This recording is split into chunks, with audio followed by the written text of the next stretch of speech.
I was in a drugged out stupor. I'd gotten wasted the night before. My cell phone rang and the sound was like candy. I was so lonely in my apartment and my friends were abandoning me. It was Spencer. I was delighted.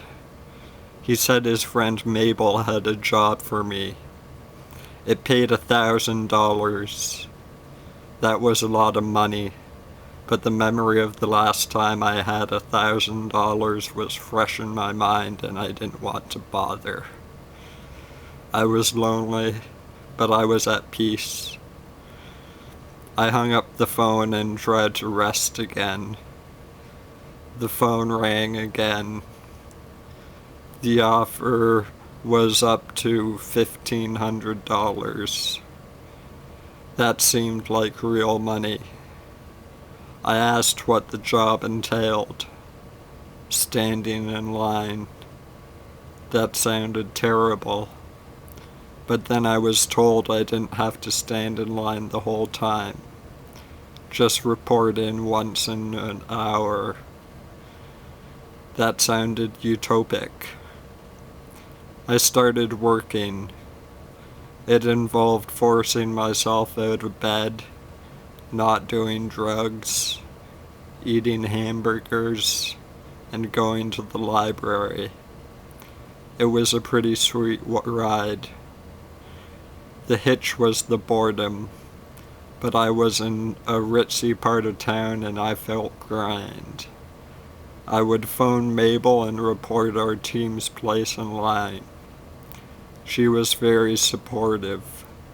I felt productive. I felt like a dolt. I felt like a monkey. But it was a positive thing. I ran into Anna from Humber and introduced her to the Greenpeace guy. I think we were all amused. The final day came and it was raining. I met the famous real estate investor. He was cordial, but I was keeping my eye on the ball. I asked him when he wanted me to leave. Eventually he untied my ropes. There were film crews everywhere. Our team did not win the contract. I felt like I had failed. I took the money anyway and spent it frivolously. I bought my brother's family expensive Christmas presents. I felt proud. Later, I worked at the Silver Dollar. Another cash operation. I found some drugs while cleaning the black patio. I gave them to my girlfriend. She loved them. We took them to Montreal, where she kissed a girl in front of my face. My friend from Toronto tried to explain that they had a history and we had ours. I thought he was coming on to me.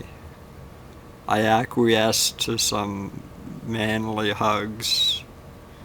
The four of us got together in my girlfriend's apartment and ordered some pot on the phone like it was a fucking pizza.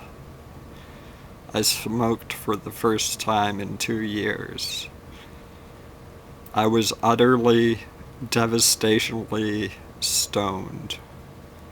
She showed me the blade she used to cut herself and asked if I wanted to have a go at it. I held the blade up before my eyes, dried blood still stained on its razor's edge. My hand started to shake. No. Her father arrived days later and cleaned out the beer bottles, implying I was lazy for not being more proactive. I was going out of my mind. We went to a dance club and I felt terror that polyamory was going to continue.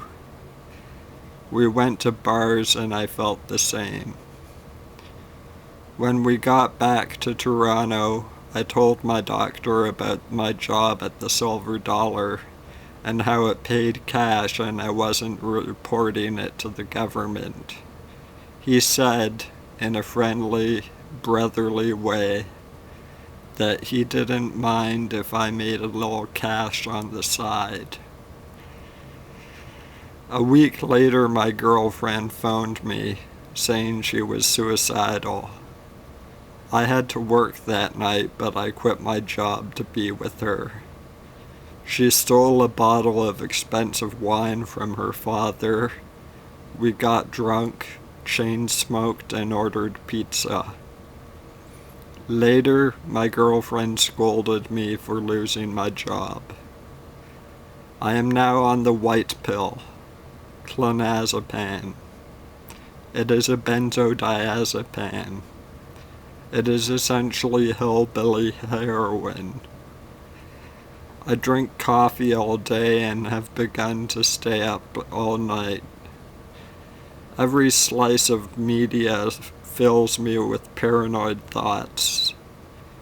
I had a cigarette put out on my arm to glorify heroin, inspired by Lou Reed, and I have finally arrived. I feel like I'm being watched all the time, and I'm skating on thin ice.